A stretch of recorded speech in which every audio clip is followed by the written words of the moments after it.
That's when you've created what I call the monopoly of the mind. If you think about slot machines, if you think about playing the lottery, if you think about games, video games, I mean, this is it. I'm excited to introduce you guys to Nir Eyal.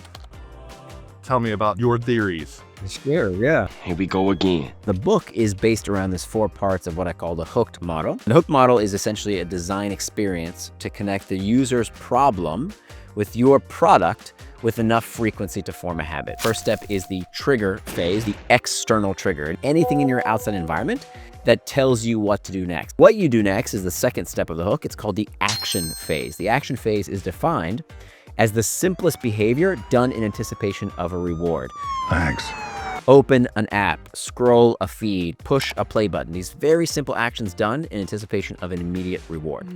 The third phase of the hook model is the variable reward phase. And the variable reward phase is where the user gets what they came for, but there's some kind of uncertainty around what they might find. So this comes from the classic work of B.F. Skinner. Skinner was the father of operant conditioning, and he did these experiments where he gave pigeons a little disc to peck at.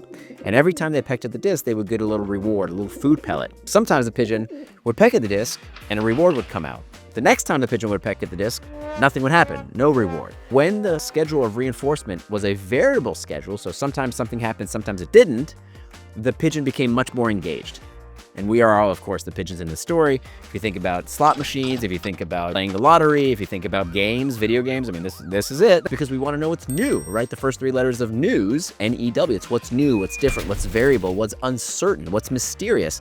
That's what keeps us engaged because of these variable rewards. The fourth and final step is what's called the investment phase. And this is where the user puts something into the product to load the next trigger, to bring the user back with some kind of external trigger. So when I'm lonely, I check social media. When I'm uncertain, I look at the news. When I'm bored, I play a game. Game on! Oh God, I'm gonna have diarrhea again. That's when you've created what I call the monopoly of the mind, the first to mind solution that I turn to with little or no conscious thought out of habit. Do you want to learn more about gaming psychology? Check out these other videos with Nir.